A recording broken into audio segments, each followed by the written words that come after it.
It's more than enough to let the light in. The way you're making me feel, it's divine.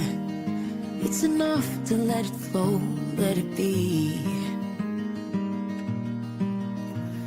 'Cause you're everything that I crave in this life. 'Cause we're everything we can't find in another life. Take my hand and my promises, they're yours to be held, and I want you. I only want you. Keep my heart and my honor is yours to be held, and I want you. I only want you for the rest of my life. My life. For the rest of my life. You're in my sight, in my mind, in the quiet and up front out loud, in the calm, in my spirit and the storm.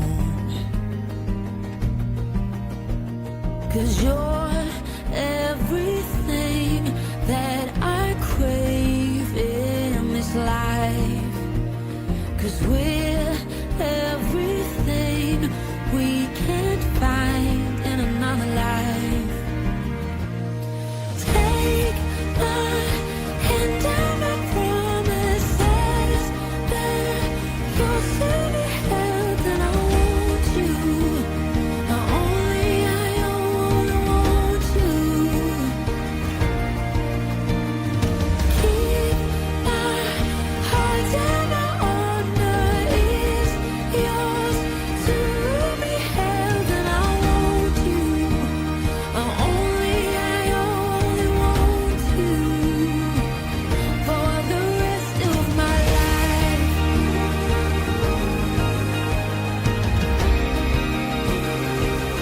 For the rest of my life. For the rest of my life. For the rest of my life. Room and talking point. I'm Nancy, and boy, has it been a day! I'm telling you, I haven't got anything accomplished. Yes, I did.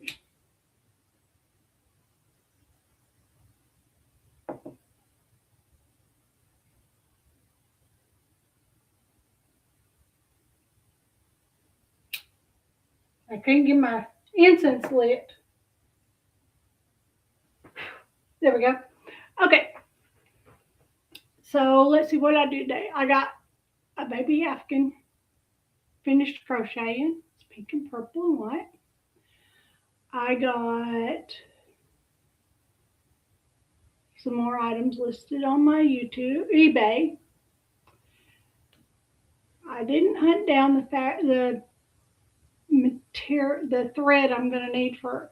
I have to go to Hutchinson tomorrow to do an emergency repair on a dress that is needed by Friday night. They just got it last night, and it's like this much too long, and it's too big in the back. Good evening, good evening. So I probably won't be here tomorrow night. I am doing great, thank you. How are you doing? I probably won't be here tomorrow because of this emergency rush order. They bought the dress last night, and it's needed for Friday night and Thursday. CJ's getting his cast, so I won't be able to go up there and do it Thursday. It's gonna be a day. It's gonna be a day because the girl that I have to alter the dress for basketball practice. Okay, I won't be here tomorrow either. So, The girl I have to alter the dress for won't be out of school until about 1:30 in the afternoon.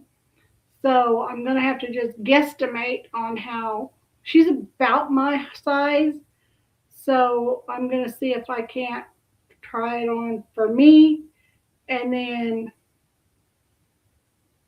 have it fit her. So, and it's a really pretty dress. It's a peach chiffon, which means, thank goodness it's a straight skirt, because if it was a ruffly skirt, it would take me 2 days to go around that thing by hand. And I got to do it all by hand. And with chiffon, if you get one snag, you ruin the whole thing. So, okay. So today we're talking about nostalgia. Now, one of my nostalgia memories that I often go back to is not really a fond memory. I don't know what I just did. Oh, I clicked on something. Anyway, it's not really a fond memory. It's the memory of why I'm afraid of the dark. And it's because when I was growing up there in El Dorado, we had this little building thing that didn't have a roof on it. It was just the 4 walls, the 3 walls, and then the gate in the front. And we used to put our trash in there, our trash bags, every night. And then on trash night, we had to go take them out of there and put them into the trash can by the road. And I went out there one night to put the trash out to the road. And my brother and some of his friends, it was already dark because I had forgotten it was trash day. And my brother and some of his friends had gotten in it knowing I was coming out. And when I started to walk past the front of it, they jumped over the top of it at me in the dark. And it scared the living bejeebers out of me. Well, I've been afraid of the dark ever since. And I'm afraid of what's behind closed doors because this thing had doors on it and they were behind the doors. So it kind of gave me 2 nostalgic memories that weren't really good. But I can laugh about it today because I'm like 50 years older than I was then. So, yeah. And oddly enough, I kind of, you know how in nostalgia, your memory, your mind can alter things and you kind of think that something happened when it probably really didn't happen. I kind of think my husband was among those friends that was in that and jumped over, but he'd never admit it. Even if he was, he wouldn't admit it because he wouldn't want that to be a bad memory between me and him. So anyway, our trash comes on Monday mornings. So we have to put it out on Sunday night. And I'm so used to CJ putting the trash out. Well, with his broken arm, he's not even taking the trash from inside the house outside. And I didn't think about that Sunday night. And Monday morning, I left to go to therapy, physical therapy on my shoulder, which, by the way, is getting worse because now it's all the way up in my ear and my jaw right here. The pain is. So we'll see what they say about it tomorrow. So when I went to therapy, I realized the trash cans aren't out. Well, I didn't have time to stop and get them out. Friday and Thursday, I won't be here. Okay, Friday, I should be here. I shouldn't have any reason not to be here Friday. So I'll miss you. I will really miss you.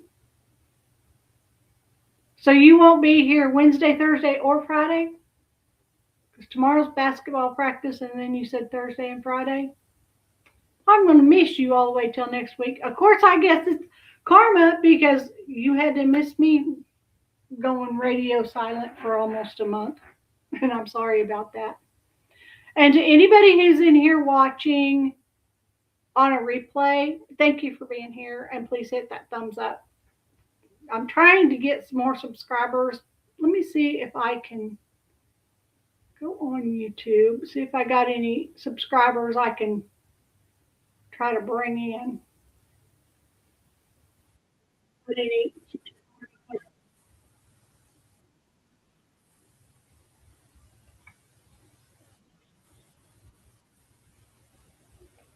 me send out 5 gifted memberships out here.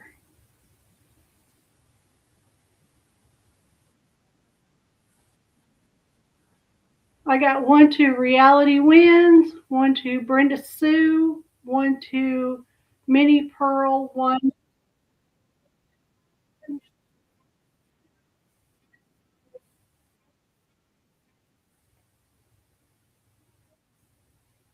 Huh.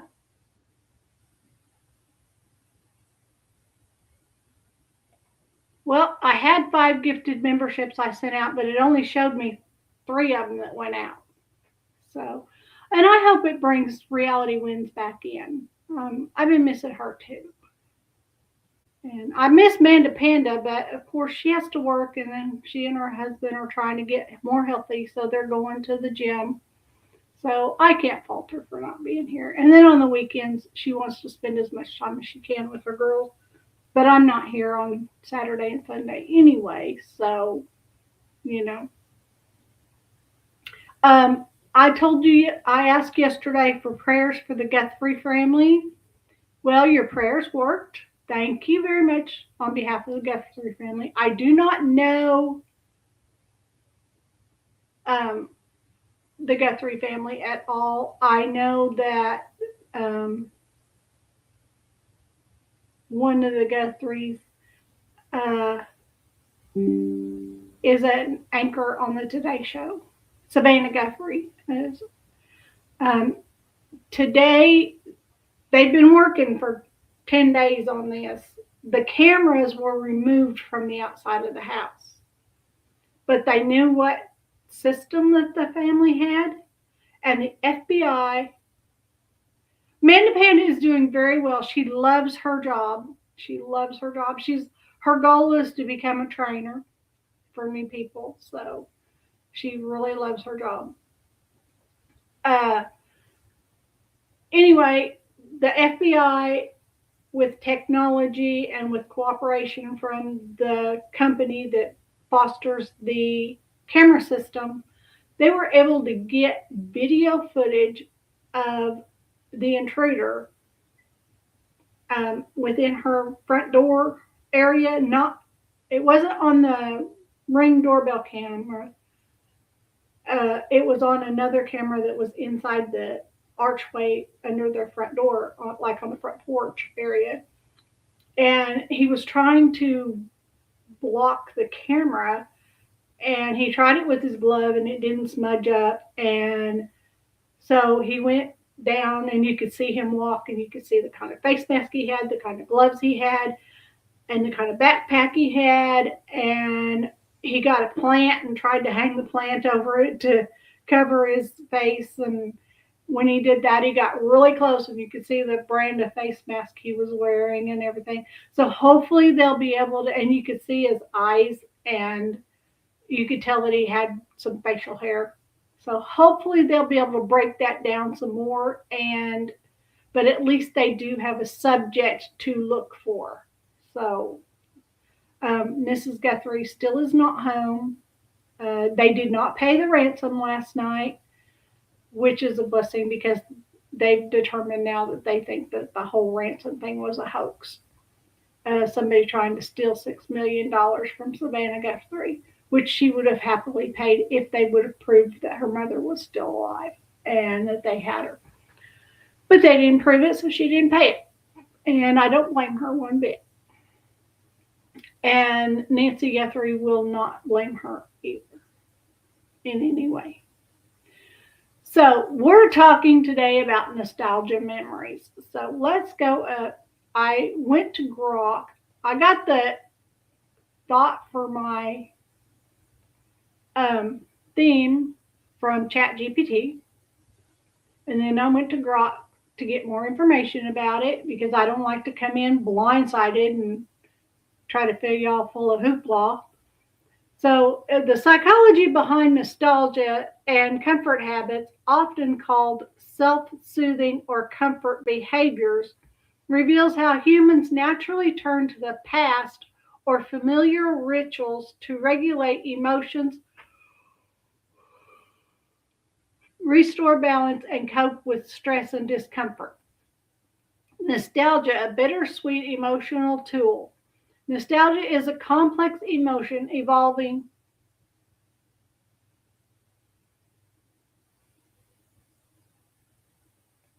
Well, that just popped up. You asked me how Amanda Panda was again. She's doing really well. Um,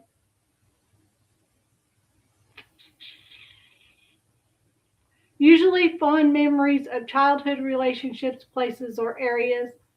Oh, one of my fondest memories of childhood was every summer my grandma would come down from California and she'd stay a couple of weeks with us. And she was a great sewer.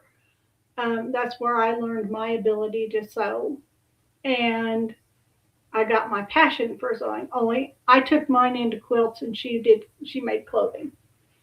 And when she got older and couldn't do the actual sewing anymore, she started doing needlepoint and cross stitch and stuff like that. And she did. I have a thing hanging on my wall that my aunt sent me after my grandma passed away. It was one of the last projects she had worked on.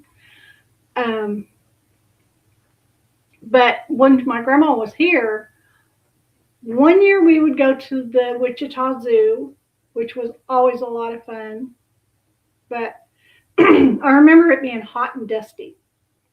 But one year, my cousin was with us from Arkansas. She'd come up. She's the same age I am, and she was just a little bit thinner than I am. And she borrowed a pair of. She was wearing a pair of jeans, but they were too tight on her. And she's like, "Will you trade me jeans?" So we go into the bathroom and we traded jeans. And I'm laying on the floor and I'm sucking it in, and she's pulling the zipper up, and we finally get the zipper up, and then I couldn't breathe the rest of the day, I'm telling you. But we'd always feed the goats, and we got fond pictures of my mom with the goat standing on her, and she's holding this little ice cream cone with goat food up here, and it was fun. But the best parts were when we go to Joyland. It was like an amusement park here in Wichita. It's closed down long since, but it's the only roller coaster I've ever ridden was at Joyland. And it went way up high and it come down and it swirled around the side. That was way before roller coasters had the Lully loops or whatever, but it was still fun. And I remember and I felt so bad when Joyland closed down and nobody could take it over and rebuild the rides and bring it back to what it was, because that would have cost, at this point you'd have to rebuild the whole amusement park and it wouldn't be the same. But I remember that, and it was always so fun every summer. We looked forward to Grandma coming.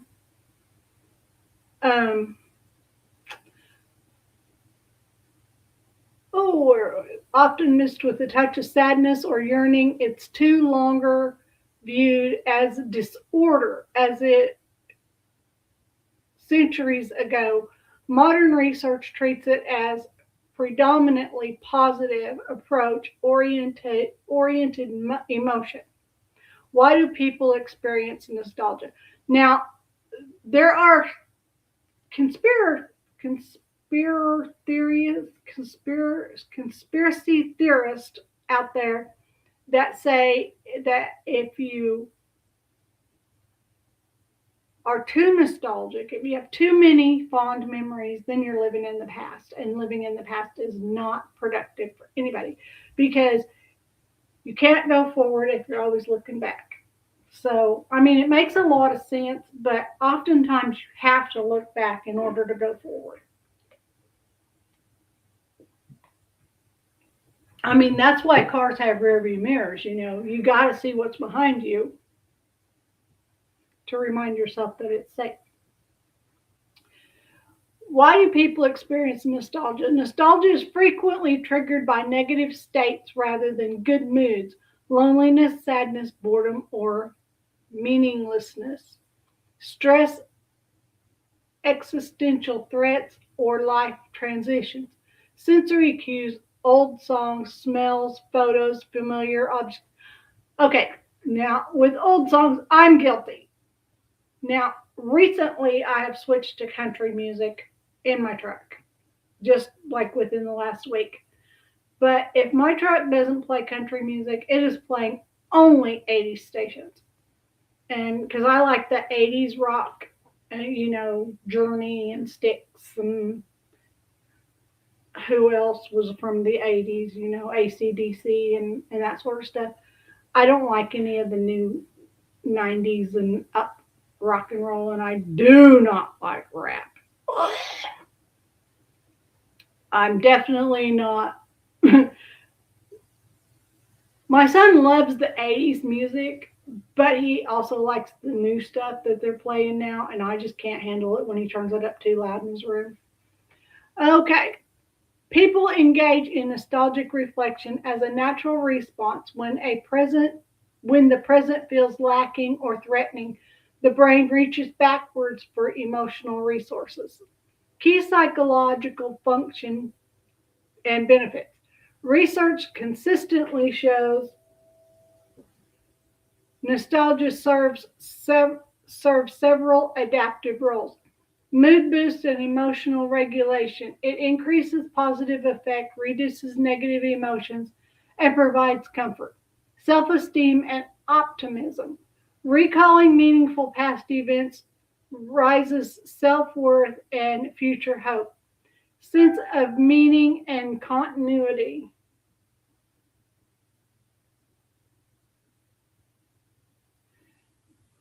It strengthens the coherent life narrative connecting past and present selves, self continuity, and reduces existential distress. Social connectedness. Nostalgia is highly pro social. It increases feelings of belonging, empathy, trust, and pro social behavior, e.g., helping others or donating. Future oriented motivation. Counterintuitively, nostalgia equips people to face the future better by reminding them of past resilience and good times.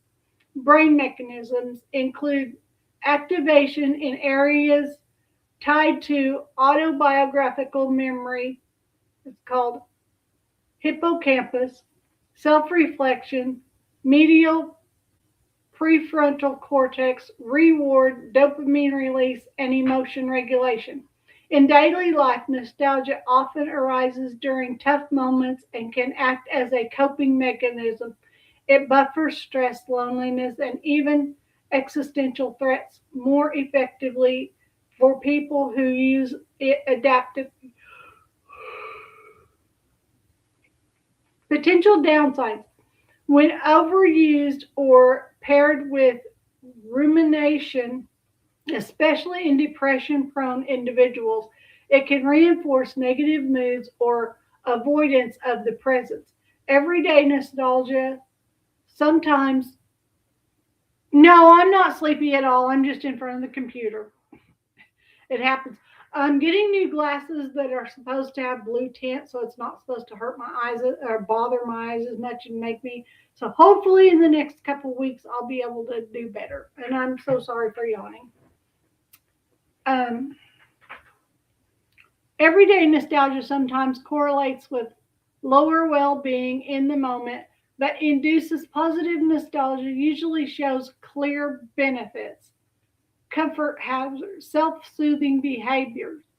Comfort habits are repetitive actions people use as to self-regulate emotions, calm the nerve system, and return to emotional equilibrium after stress, upset, or overwhelm. There are self-soothing strategies that can often begin in infancy, thumb sucking, and evolve into adult patterns. Why do people develop and rely on comfort habits? They serve as an internal regulatory system. When external support isn't available or sufficient, common triggers include stress, anxiety, and emotional dysregulation, trauma, change, or overwhelming feelings, boredom, loneliness, or meaning violations, threats to one's worldview. These behaviors mimic early caregiving, warmth, touch, rhythm, and provide immediate psychological and emotional relief, lowering arousal, increasing feelings of safety, and releasing feel good chemicals. Common examples: physical, hugging a pillow, blanket, hot shower, baths, rocking, weighted blankets; comfort eating, drinking, thumb sucking equivalents, nail biting, hair twirling, smoking, drinking, those kind of things. Sensory, listening to familiar music, watching childhood shows, movies, smells of old scents. Anytime I smell a musky cologne, like Avon Wild Country or something, it reminds me of my dad, because that's what my dad always used to wear, was a cologne that had a musk in it.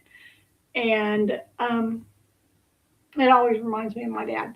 And lavender reminds me of my mom. Not the smell, but the color. The color lavender was my mom's favorite color. And she also loved lilacs.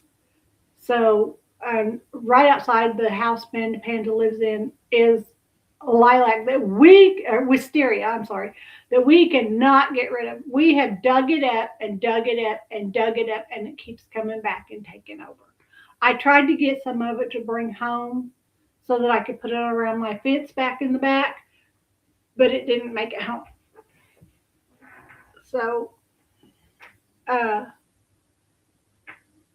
okay, behavioral: binge watching, scrolling familiar content, gaming, emotional eating. Cognitive: positive self talk, daydreaming, or journaling fond memories. I thought Manda Panda was your daughter at first. She is. She is my daughter. She's my oldest daughter. She has an older brother, which is my oldest son, and then her, and then my younger daughter, which is CJ's mom, or biological mom, and then CJ. Yeah, Manda Panda's my daughter. Many overlap with nostalgia, rewatching old shows or listening to childhood songs. Psychological role and benefits: emotion regulations. They activate the parasympathetic nervous system, calming or fight to flight. Self-comfort and absence of others, especially used during isolation or when support networks aren't accessible. Reliance and coping. Healthy versions build adaptive skills. They help people tolerate distress and return to baseline faster. Linked to attachment. Often rooted in early soothing experience, they recreate a sense of security. Healthy versus maladaptive. Comfort habits become problematic when they replace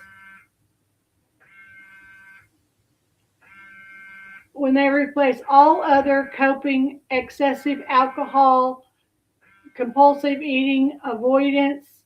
Adaptive ones are flexible, temporary, and paired with problem solving. How nostalgia and comfort habits overlap. Many comfort habits are inherently nostalgic, revisiting old media, childhood foods, familiar scents, and objects. Both serve as emotional buffers. Nostalgia provides psychological comfort through meaning and connection, while comfort habits deliver more immediate sensory, psychological soothing. Together, they help restore emotional homeostasis during difficult periods. In short, both nostalgia and comfort habits are evolved psychological tools for dealing with adversity. One through meaning reflection and social reconnection, the other through direct self regulation. When used in balance, they support mental health, resilience, and well being rather than hinder it. That's a lot of information.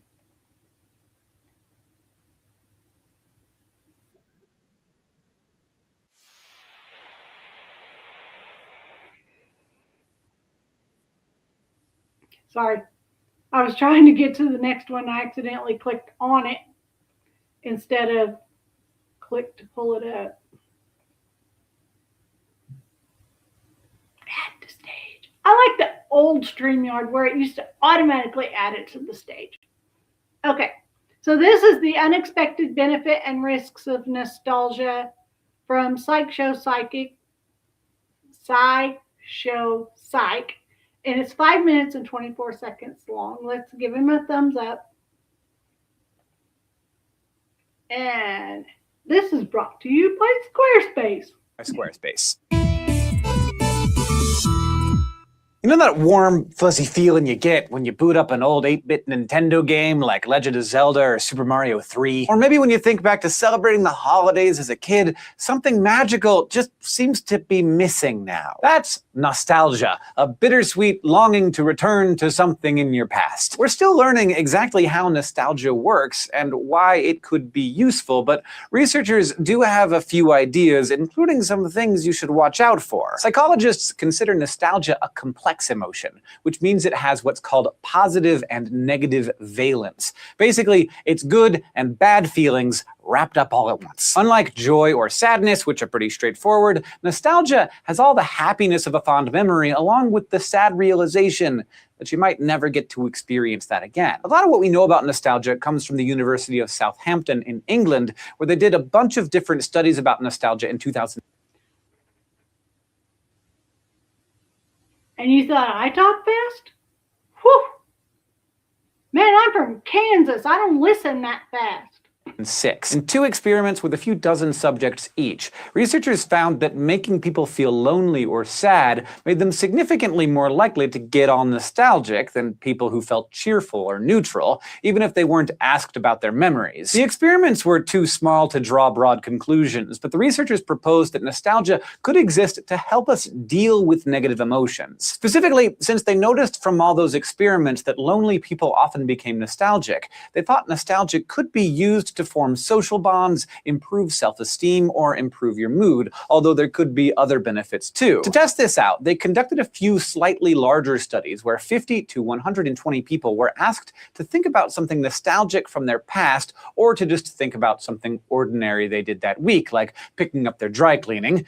Then they did some surveys. According to the surveys, the people who'd felt nostalgic had improved moods and self-esteem, and they also felt less anxious about their relationships and more bonded with people in general, which is cool. But the people in these studies weren't necessarily feeling sad or lonely, so the researchers also wanted to figure out if nostalgia could protect you from being in a bad mood, even when you think about really upsetting things, like your own death? And the answer was essentially yes. In an experiment, 75 people wrote about their own deaths, and then half of those people thought about something nostalgic. Afterwards, all the participants did a word completion task where they were asked to complete different words based on their first few letters. So if they were given a 6-letter word starting with C-O-F-F, they might say that the word was coffin if they were thinking about death, or coffee, which is just pretty neutral. The people who thought about dying but didn't get nostalgic answered with way more death-related words, while the nostalgic people gave more neutral answers, almost as if they'd never thought about death in the first place. The researchers think that could mean nostalgia has even more benefits than just social bonding or better mood. It could also remind us about what we find meaningful in life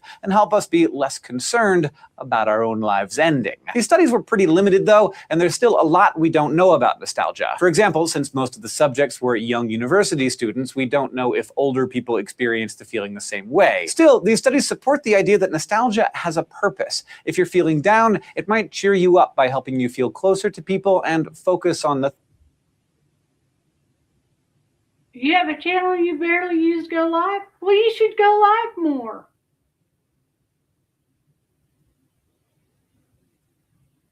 I bet you would get, with all the lovely things that you do and all the positive things you do, I bet you get more subscribers than I could get in 10 years.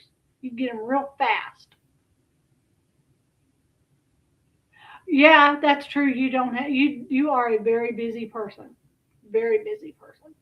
Things that are important to you. But there are also some less helpful side effects. For one thing, nostalgia can screw with your memory a bit. When people are asked to rate TV shows from different decades, they generally say that shows from the past are better than the ones today, even when they're reminded of current TV shows that they like as much or even more. It's like they just forget all the really, really bad TV that used to be out there. People also tend to rate the movies from the year they graduated high school as better than what's currently being made, no matter how old they are. Plus, nostalgia can make you part with your cash more easily, which advertisers knew long before scientists started studying it. There's a reason why it's basically impossible to get your hands on an NES Classic. Studies have shown that that's why people have, like me, I sell vintage and antique glass and knickknacks and whatnots and stuff, because that, you have 85 subscribers. Well, that's awesome. I only have 700 and something. I don't even know how many I have. Let me look real quick.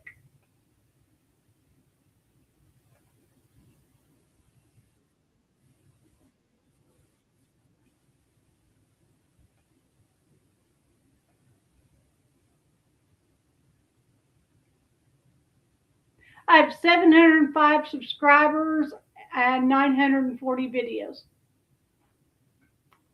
So, but I'll get more out there. And I used to have 749 subscribers.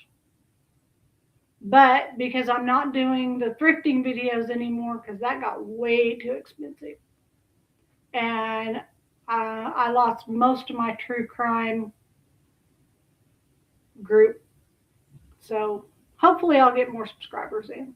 nostalgia in ads makes you willing to pay more for the same product, or even just give your money away. Researchers think that that might be because nostalgia makes you feel more connected to people, which some studies have shown could make money seem less important. But we'll have to do more research to figure out why that is. So nostalgia might cheer you up and help you feel closer to the people around you, but it's not all sugar cookies and Triforces. This episode is brought to you by Squarespace, a company that makes it really easy to create a custom professional dynamic website that works both on mobile and desktop. Once upon a time when Okay, he's done.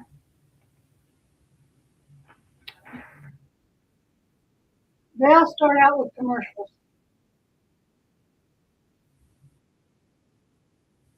Okay. I don't know why it tries to auto start.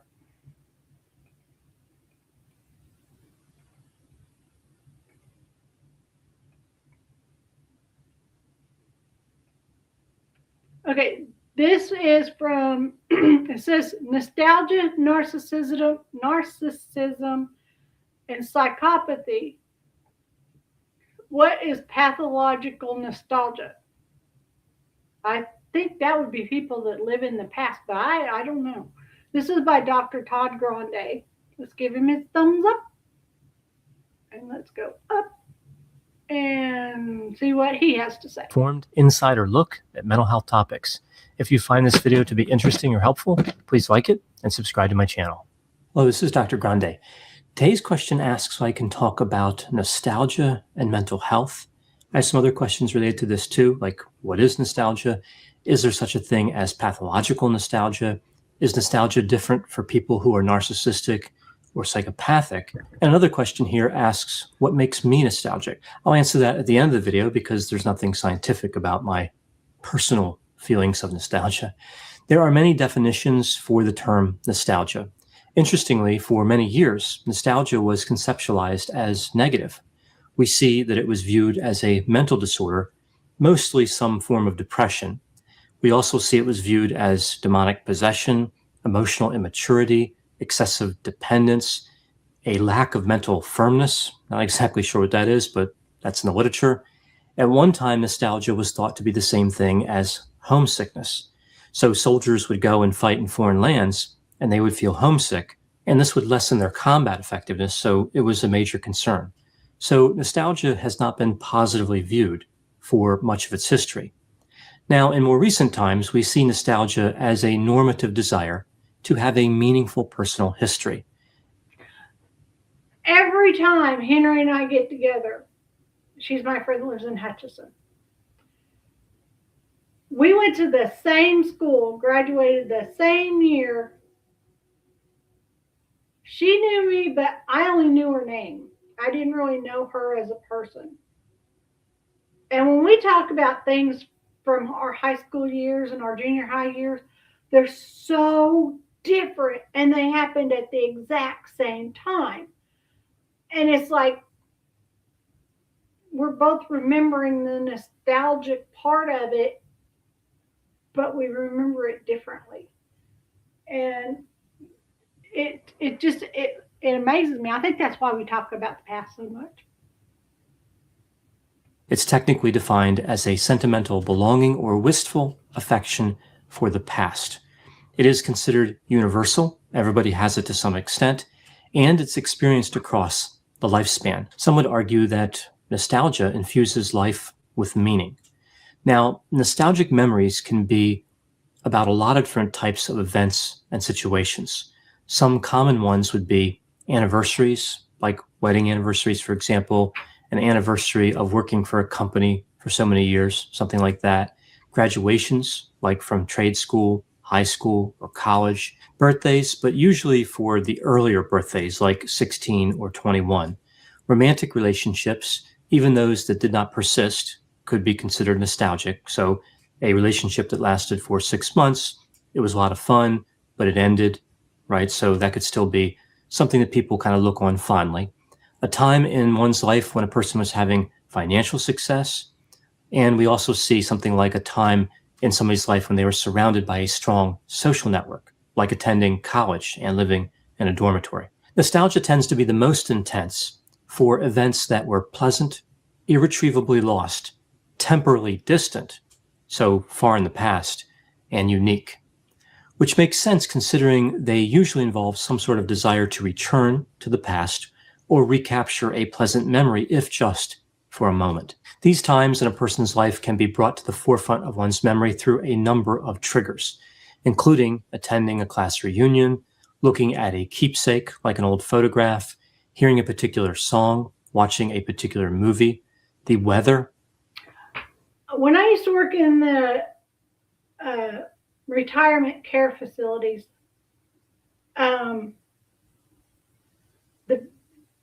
I noticed a lot of the dementia patients, with dementia, you tend to have short-term memory loss. And it gets to where they can only remember things further and further and further back in their earlier life.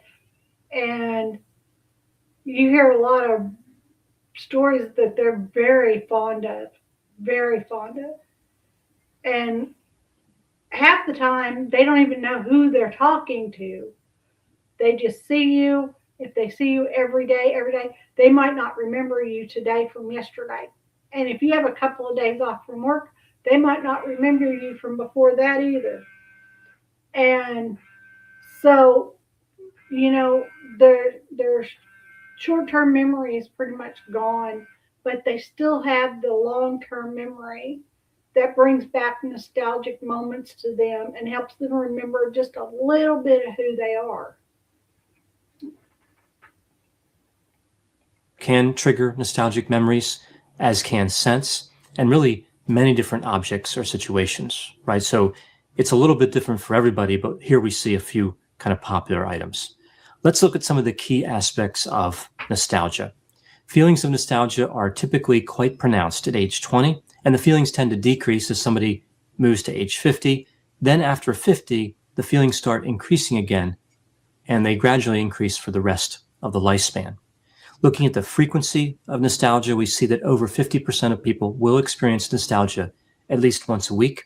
15% of people will have feelings of nostalgia at least once a day. Nostalgic memories are considered self-relevant. This means that the self is the protagonist in the nostalgic experience, People typically do not experience nostalgia on behalf of somebody else, like thinking about another person's wedding, graduation, or promotion at their job and having a pleasant feeling because of that thought. Usually somebody would think about events more closely tied to their own lives. So when I talk about nostalgia here, I'm really talking about a personal nostalgia, which should be distinguished from historical nostalgia. That's when somebody has a preference for objects that were common in the past. Nostalgic memories are related to interactions with other people. That is, they are social in nature. They typically involve significant life events that a person shared with significant others. Often the theme of nostalgic memories would be the triumph of an individual with the support of that person's community. Nostalgic memories are typified by positive affect, so a positive feeling, although they certainly can have negative feelings associated with them. In essence, nostalgia is bittersweet. Part of this may be because I just realized he uses the same program to make his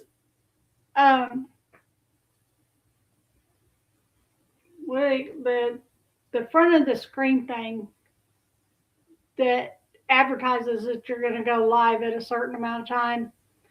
This little window, it's the same program that I use. It's called DaVinci. Sorry, I got off subject, but I just noticed that. nostalgic memories are usually rose-colored. People remember the event more positively than it actually was. In a sense, nostalgia represents a distortion of the past. I talked before about how nostalgia was self-relevant. There are several self-relevant emotions. For example, self-compassion, pride, gratitude, inspiration, passion, unrequited love, guilt, hurt feelings, shame, and embarrassment. Research tells us that nostalgia is the most similar to self-compassion and pride, and the most dissimilar to embarrassment and shame. People who have a lot of nostalgia are said to have high nostalgia proneness, and they tend to gain protective elements with nostalgia proneness. So people who score high in this construct are better at dealing with thoughts of death. They're better at dealing with criticism. Specifically, when criticized, they don't tend to compensate with self-enhancement. So the tendency toward narcissism is reduced. Nostalgia appears to confer positive affect, optimism, and creativity as well. So what have I noticed about nostalgia in my clinical experience? So my experience providing counseling, and is there such a thing as pathological nostalgia? Many people have tragic relationships in their past, right? So sometimes when we see pathological nostalgia, we see kind of a distortion of nostalgia, which of course is a distortion of memory. We see that a person may be trying to love a good part of someone in their past. So if a person was mistreated by a parent or a sibling or a friend, they might try to think of the good part of that person and kind of dwell on that. So in a sense, it becomes a substitution for dealing with that pain, the pain caused by that relationship. It could also represent a substitution for mourning. So if somebody lost somebody close to them, they can overinvest in nostalgia and not deal with the feelings of grief. I've seen nostalgia used as a reason to stay stuck. So the person might say to themselves, things will never be as good as they were in the past. I would rather have the pleasure of reliving those memories than trying to create new ones. I'm guilty of that to an extent. My first husband transplanted me to Arkansas. Well, first we went to Wyoming, and then we went to Arkansas to visit my parents who had moved to Arkansas. And we went down to visit, and our truck broke down. So we had to stay until we could get the truck fixed, and he had to completely rebuild the motor. And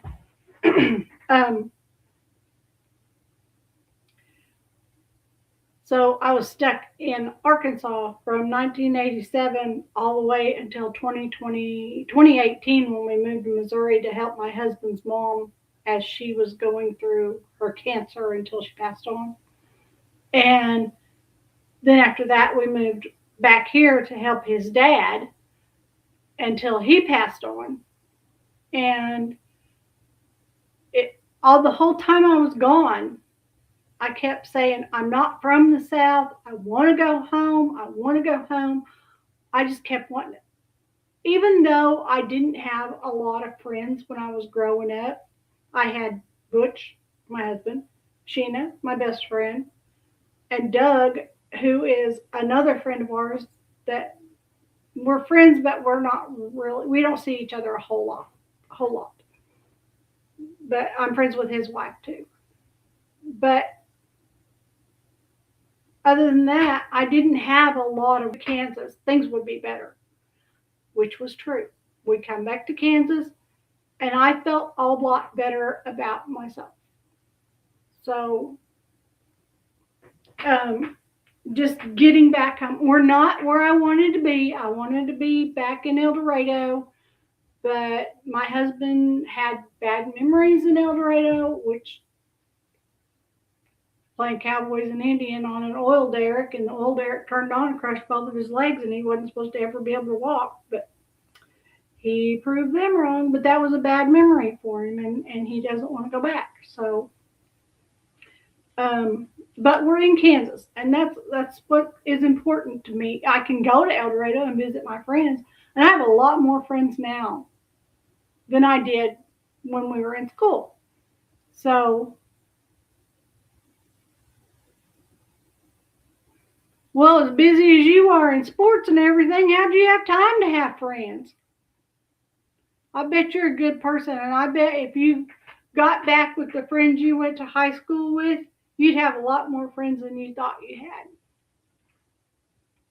Because as we grow up, we learn that the person that we thought they were, or the person somebody said somebody was, isn't really the person that we were told that they were. One thing I had against me was, at the time, my dad was a cop and my mom was a preacher. And when your dad's a cop and your mom's a preacher, you're not usually the one that gets invited to go to the lake and party. So, but that's okay. Sometimes I feel as though people actually use the good memories from nostalgia against themselves. So they might say, it was so good back then, there's no way I can match that. So in a sense, their nostalgic experience limits how high their motivation will get, right? So they're not really driven anymore. Again, kind of trapped in the past that now appears very good when, like I said, it really wasn't necessarily that good. In mental health treatment settings, nostalgia is markedly more negative. That's awesome. That's awesome. On my picture, not the picture that I've got on here. Let me go to that picture. That's me and Manda Panda. Right there.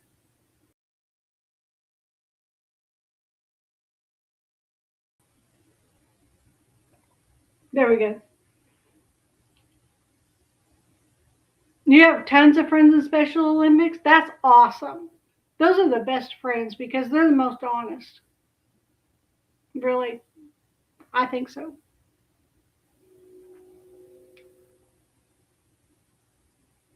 But I have more friends now than I did ever before. There's people now that I'm friends with that went to school with my older brother that never knew we were related because I wasn't allowed to tell anybody that he was my brother when we were growing up. And even though we are related, we're still friends. You can't see that Special Olympics people are more honest. My first boyfriend when I was growing up, his grandma and grandpa liked to go to the Special Olympics every year. And a couple of years they took me with them. And it was so fun. And seeing the people that were competing and how honest they were with each other and how much love they showed for everybody, it was mind blowing to me. I was like, why can't I be in Special Olympics? I really did. I wondered why I couldn't be in Special Olympics. But I was told I didn't qualify. I kind of think I did. But, I mean, because it didn't always have to be a physical handicap or a mental handicap or anything specific. CJ was in diversified, I think it's what's called unified sports when he was in his younger high school years. And he did a lot of special ed basketball. And it was just, you don't see me and Amanda Panda. Hold on, I'll put it up there. There it is. Let me take him off the screen. Hold on. There it is. That's me and that's Amanda Panda.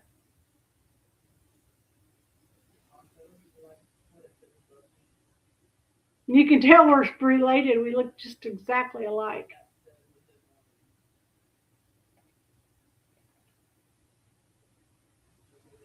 Especially, I bet it made you a better person. Especially if you quit drinking to become a sports person. Somebody so involved in sports, that was a positive right there.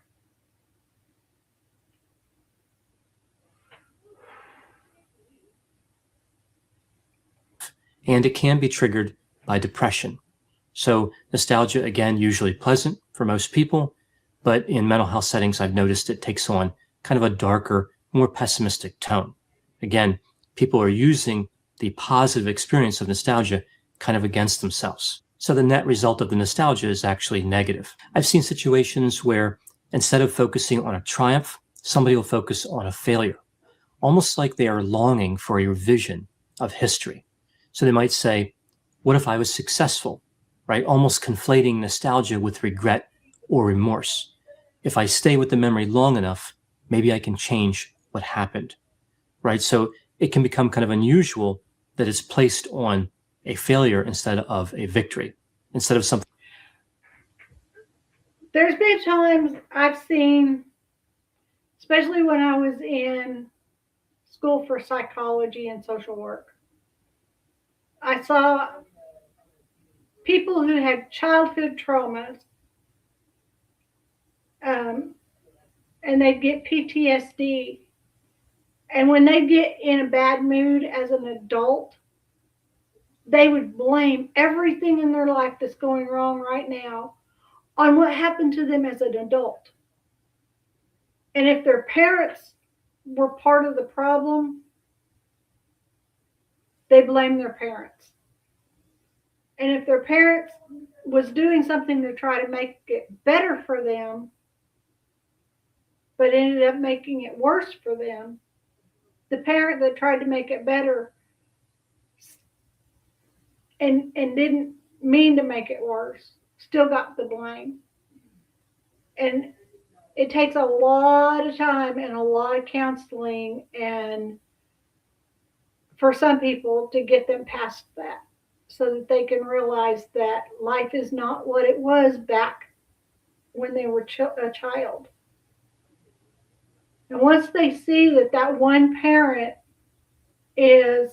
was actually trying to do better and didn't mean to do worse for them, things change between the parent and the child and they become closer. I've seen it in happening. And that's wonderful. Thing that was ever positive, it's focusing on something that was always negative. As far as the self-relevant emotion of unrequited love, this is really a major theme of nostalgia in treatment settings. Feeling something is better than feeling nothing at all, right? So focusing on even that unpleasant memory can create like a sense of affection, right? Capturing the time when somebody was down because they can feel. They felt alive even though they were being hurt. And for many people, that's better than facing what's going on in the present, right? So that experience of pain is less painful than the current reality. So it seems kind of an unusual use of nostalgia, but I've seen it quite a few times. So what about narcissism and psychopathy? Is nostalgia different when filtered through these traits? I think what really stands out for me about psychopathy is how the nostalgia is not usually about the same types of events as we would see with somebody who is not psychopathic. Rather, nostalgia is about specific moments of pleasure, regardless of the presence or absence of social components.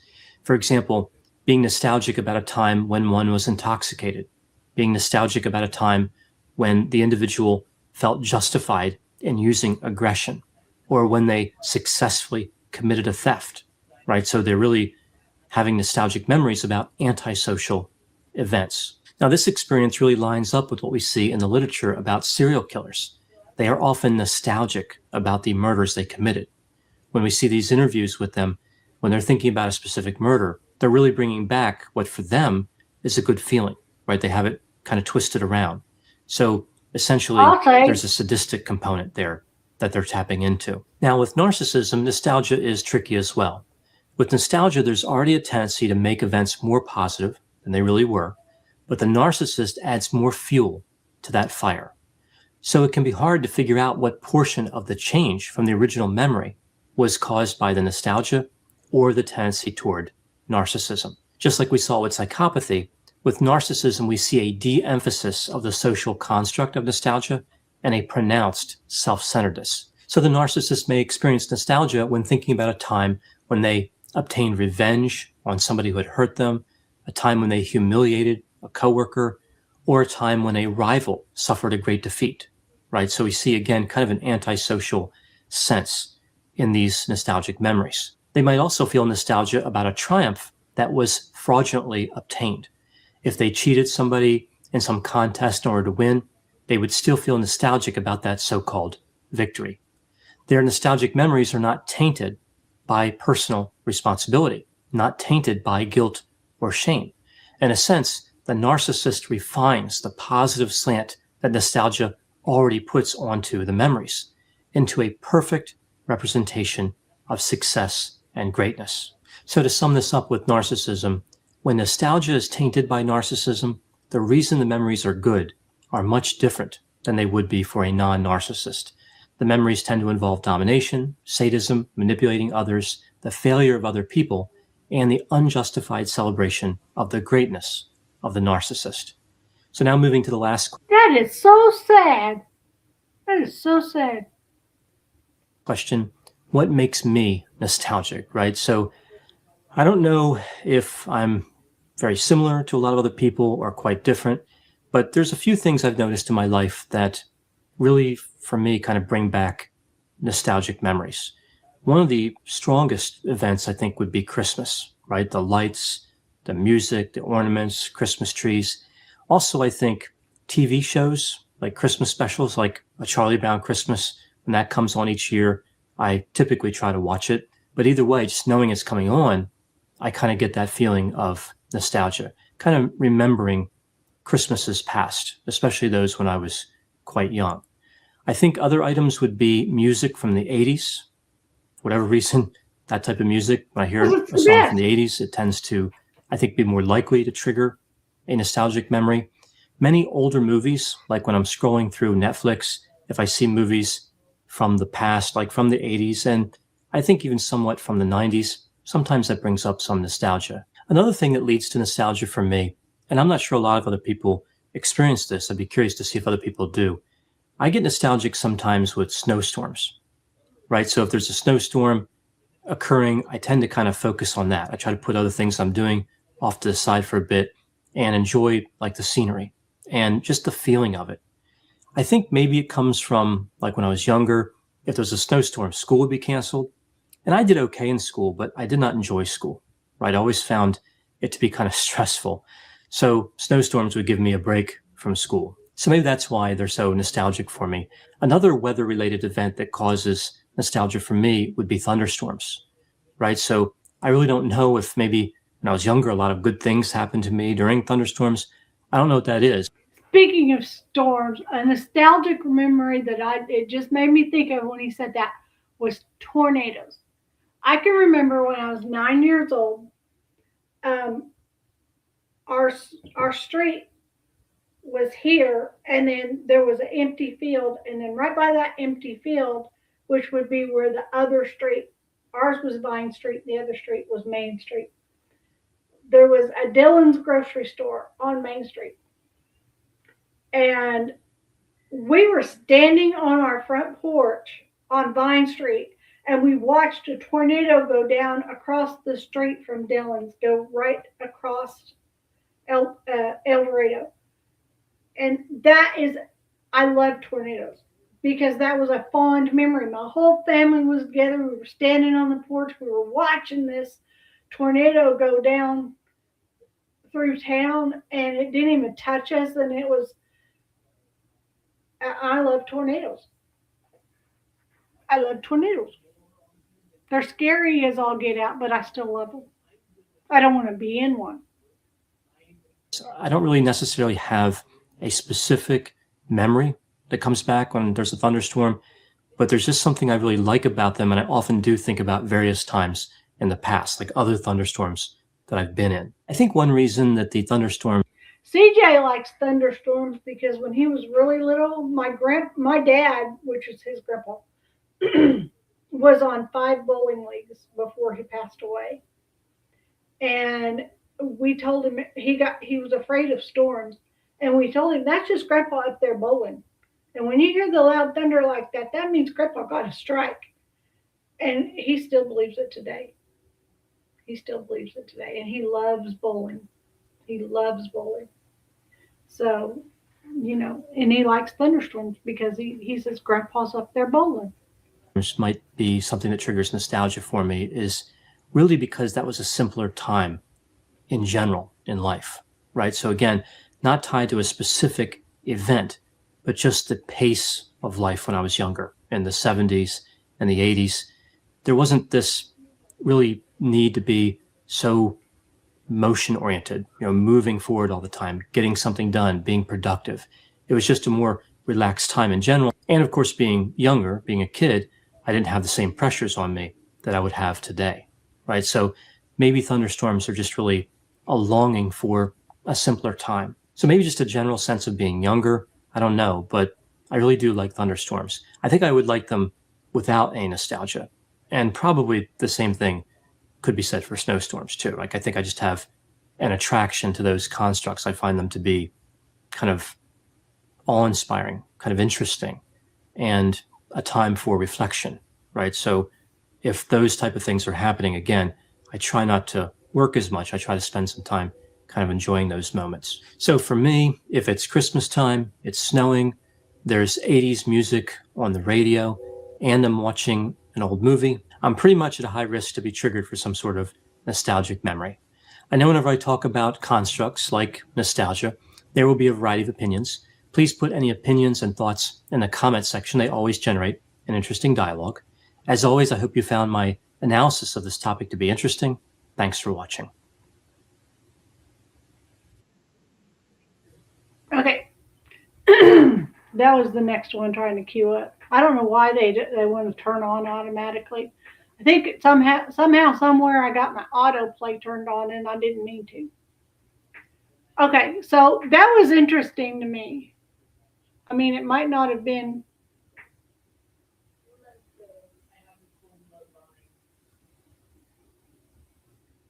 Wow. Okay. I'll show you what I was looking at.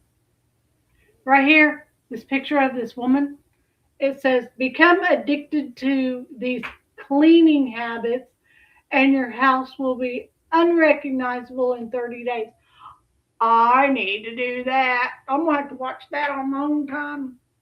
My house isn't dirty, don't get me wrong. But I started a puzzle before Christmas. And I've been working on it 2 months.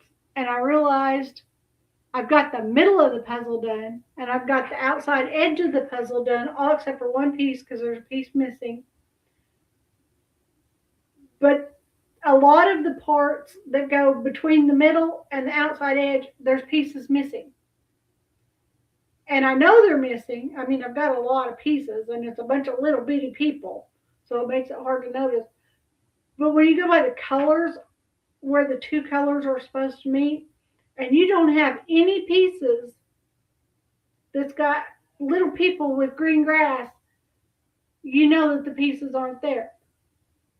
So since the puzzle was going to be a gift, what I did was, since I got the football field in the middle done, and it's got the name of the players because it's their home stadium, I took that part of the puzzle and I glued it to a whiteboard and I'm going to put it in a frame because that's the most important part of the puzzle anyway. And with all the pieces missing, I can still make it work. So that's repurposing, I guess.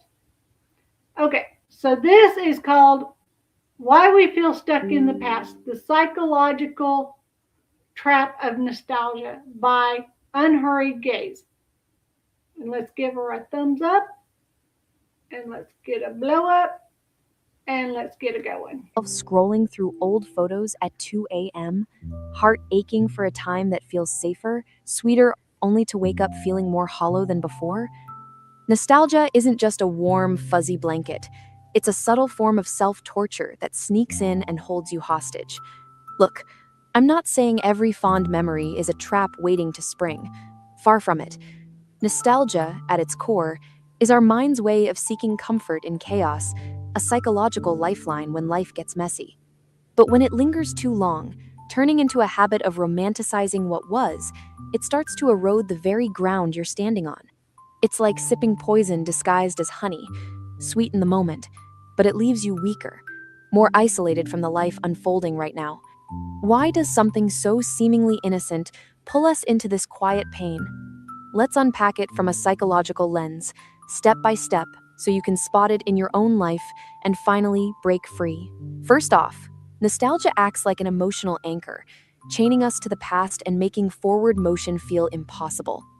This draws on temporal discounting, a concept where we undervalue future rewards due to their delay, amplified here by the vivid pull of familiar past experiences that make tomorrow feel distant and unreliable. Think about Sarah, that friend of yours who's been single for years, replaying her college romance like it's the plot of a rom-com rerun. Every time a new date flops, she dives back into those faded emails and mixtapes, whispering to herself, "It was never this hard back then." But here's the rub. That relationship ended for a reason. Maybe it was toxic. Maybe it just ran its course. By anchoring herself there, Sarah isn't honoring the love. She's using it as an excuse to avoid the vulnerability of trying again. It's self-torture because it whispers, "You're safer in the ruins," when really, it's just keeping you from building something new. As the great psychologist William James once said, "The art of being wise is the art of knowing what to overlook." Nostalgia makes us overlook the doors opening ahead, all while we're busy polishing the locks on the ones we already closed. And that leads us to the second point. It warps our memories into flawless fantasies, breeding a quiet resentment toward the present that's hard to shake. This is rooted in what's known as rosy retrospection bias, our brain's sneaky habit of airbrushing the past, stripping away the grit, and leaving only the glow. Picture Mike, the guy in his 40s, who's climbed the corporate ladder but can't stop mooning over his glory days backpacking through Europe in his 20s. At family dinners, he zones out, lost in tales of endless adventures and zero responsibilities, while his kids tug at his sleeve asking for a story about now. The truth? Those trips were full of blisters, bad decisions, and homesickness he conveniently forgets. But by idealizing them, Mike turns his current life steady job, loving family into a pale imitation. It's torture because it plants this insidious seed. Nothing will ever measure up. Suddenly, every promotion feels like a consolation prize. Every laugh with his spouse a shadow of the real fun he once had. We start chasing ghosts, and in the process, we ghost the people and possibilities right in front of us. Remember, the past isn't a museum to worship. It's a classroom we graduated from long ago. Next, let's talk about how nostalgia fuels a That's a great way to think about the past. Like it's a classroom we graduated from long ago. cycle of rumination, that endless mental loop where we chew on old wounds until they fester. In cognitive psychology, rumination is like a hamster wheel for the heart. It keeps you spinning without going anywhere, amplifying negative emotions under the guise of reflection.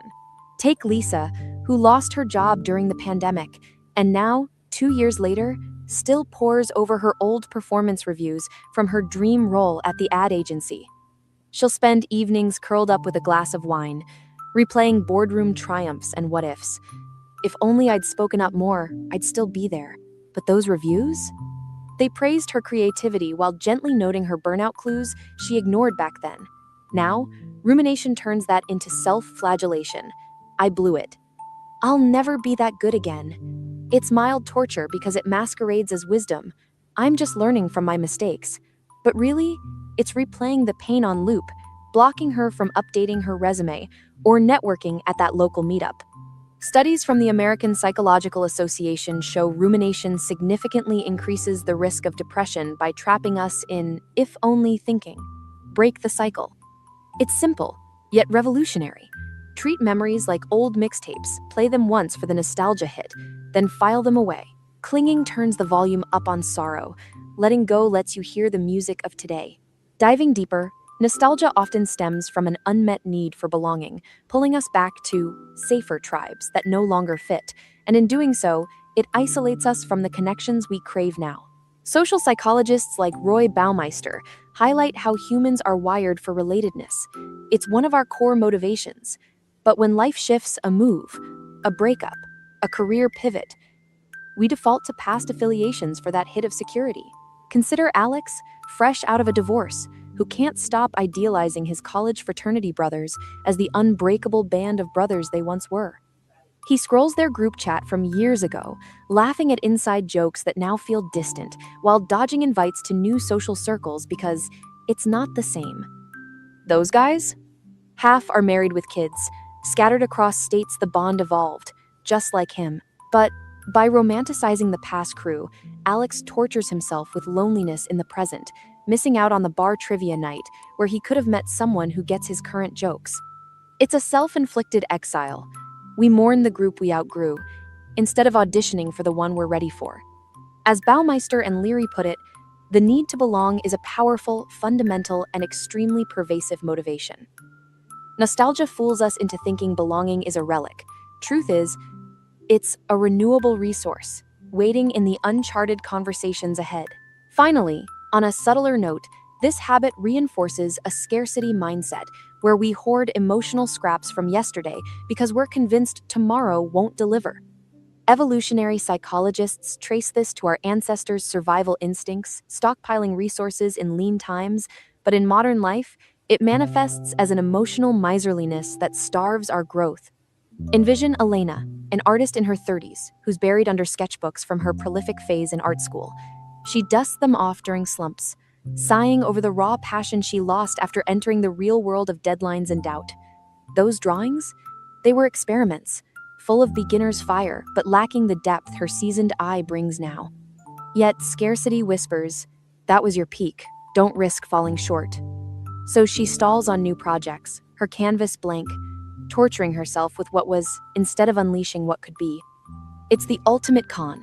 Nostalgia promises abundance by resurrecting old treasures, but it hoards our energy, leaving us depleted for the feast of possibilities ahead. Shift to abundance, and suddenly the past becomes fertilizer, not a fence. So, why do we do this to ourselves? Because in a world that moves at warp speed, nostalgia feels like a rebellion, a soft rebellion against the unknown. But here's the deeper truth. It's not about erasing the past. It's about honoring it without letting it handcuff your hands. Imagine a life where memories are sparks, not chains lighting up your stories without burning down your bridge to tomorrow. That's the freedom on the other side. A present that's not shadowed by what was, but illuminated by what's next.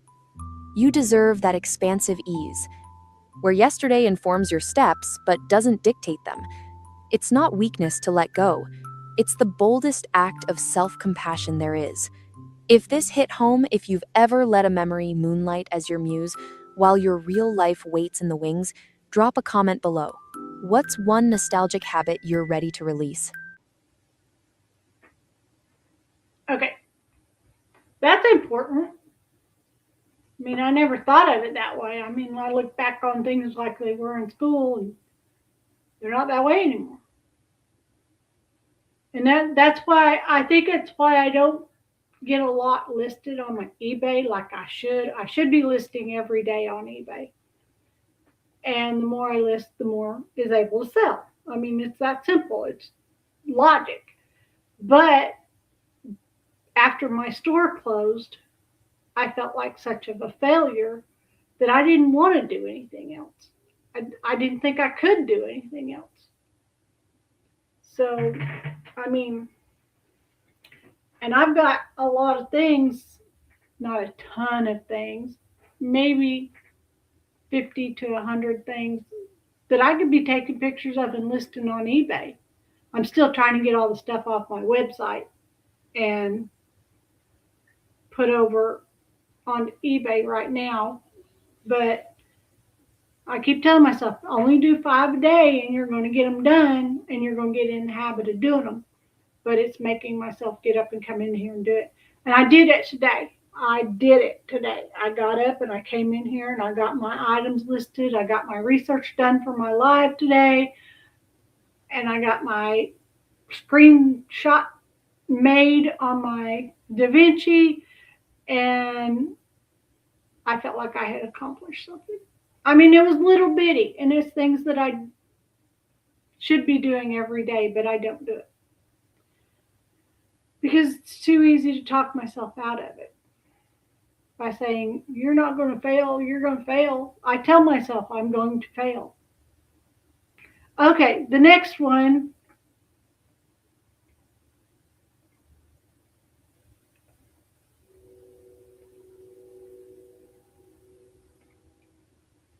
is called Are You Living in the Past? The Psychology of Nostalgia Traps by the Wisdom Tooth. Now, I think this is pretty much going to be like a summary of the other ones we've listened to, but let's see. If it's a repeat, only in a different language, we'll cut it off. Picture this. It's a quiet evening, and you're sitting alone in your room. You stumble upon an old photo album, and as you flip through the pages, memories come flooding back. That summer vacation with your family, your first day at school, the friends you used to hang out with. A wave of warmth and longing washes over you. You wish you could go back to those simpler times. But then, you realize hours have passed, and you've been lost in the past, neglecting the present. You have work to do, goals to achieve, but somehow, the pull of nostalgia is too strong. Sound familiar? Welcome to the Wisdom Tooth, where we delve into the depths of human experience to uncover life lessons that can transform your perspective. Today, we're exploring a phenomenon that affects us all, nostalgia. Specifically, we're asking, are you living in the past? And what are the psychology behind these nostalgia traps? Nostalgia is that bittersweet feeling of longing for the past. It's a universal emotion that can bring comfort and joy, but it can also hold us back if we're not careful. In this video, we'll uncover how nostalgia influences our decisions, the potential dangers of getting stuck in memory lane, and how to harness its power for good. So, what exactly happens in our brains when we experience nostalgia? Why does it feel so good, yet sometimes leave us feeling a bit melancholic? Imagine you're at a store, and you see two types of candy. One is a new, healthier option, and the other is the same candy you used to eat as a kid. Even though you know the new one is better for you, the nostalgic pull might make you pick the old favorite. That's the power of nostalgia on our choices. Moreover, nostalgia can affect how we perceive the present and the future. Sometimes, it can make us idealize the past, thinking that things were better back then, which might lead to dissatisfaction with our current situation. In fact, a study found that people who frequently engage in nostalgia tend to have lower levels of well-being and higher levels of negative affect, like depression or regret. This suggests that while nostalgia can be enjoyable, overindulging in it might have negative consequences for our mental health. Let's explore those pitfalls next. One common trap is the tendency to prefer familiar things over better alternatives. For example, you might stick with a brand you've always used, like choosing Coca-Cola because it reminds you of childhood, even if there's a tastier or cheaper option. Another trap is making impulse purchases based on nostalgic feelings. You see a vintage toy that reminds you of your past, and without thinking, you buy it. That's where you get into vintage items like what I sell. Even if you don't need it. Studies show nostalgia can weaken our desire to save money, leading to such emotional spending. Nostalgia can also make us resistant to change. We might think the way things were done in the past is better, so we hesitate to adopt new methods or technologies. For instance, I remember having a computer like that when my ex-husband's first computer was like this. It's where I learned to use a computer. a business leader might refuse to update software because the old system worked fine, missing out on efficiency. Perhaps the most significant trap is that constantly living in the past can prevent us from fully engaging with the present. We might miss current opportunities or fail to appreciate what's happening now because we're too focused on what was. Research has shown that nostalgia-prone individuals often report lower satisfaction with life and higher levels of depression and loneliness, especially when nostalgia is triggered involuntarily by daily events. So, it's important to be aware of these traps. Ask yourself, has nostalgia ever held you back from moving forward? For someone, nostalgia can provide a sense of social connectedness. When we remember time spent with loved ones, it reinforces our bonds and makes us feel less alone. One study found that recalling nostalgic memories helped people feel loved and supported, buffering against loneliness. It can also boost our self-esteem by reminding us of past achievements and positive experiences. Reflecting on a time when you overcame a challenge can inspire confidence today.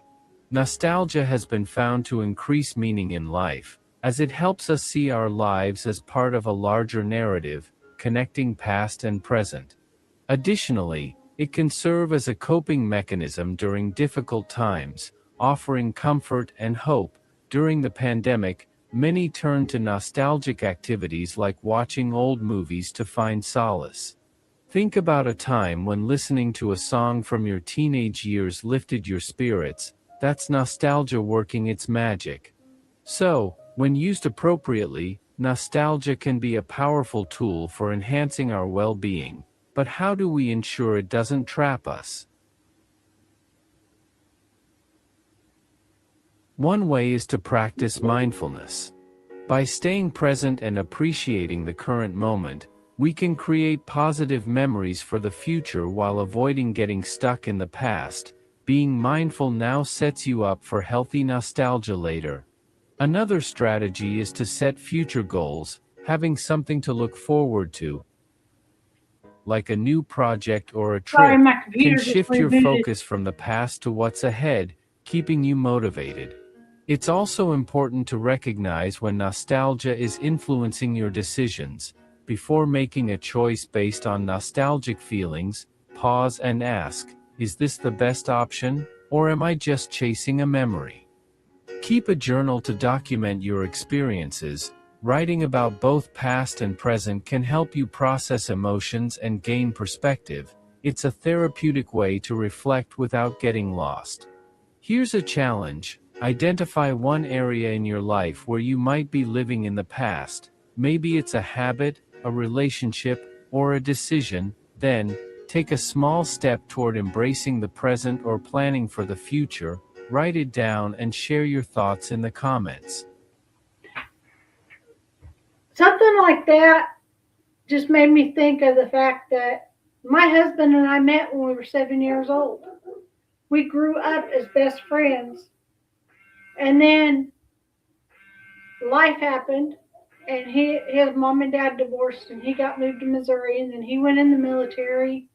20 years later, he found me on a dating site because I was single and he was married. I don't know why he was on a dating site, but he found me on the dating site, and then he told me he was married, and I said, that's fine. But you can talk to me, whatever, but I'm not that person. I don't get involved in people's marriages. Then he called me 2 years later and he said, guess what I'm doing? I said, I don't know. He said, I'm signing my divorce papers. I could, with a clear conscience, say I had nothing to do with it. But the fact that my husband remembered me from when we were growing up, and it set him a goal, and the fact that I remembered our fun times as we were growing up, we got back together and we've been together ever since. And it's a good thing because, and we both had to go through our past marriages to learn the mistakes that we could have made that would have affected this marriage. But since we know those mistakes and we know what not to do now, in general, I mean, we all make mistakes, don't get me wrong. But in the whole 15 years we've been married, we've only had 5 arguments. And I think that's wonderful. We don't fight, we just have disagreed, but we agree to disagree. We don't always have to agree on everything, and he don't have to always be right. I always let him think he's right, even though I know I'm right.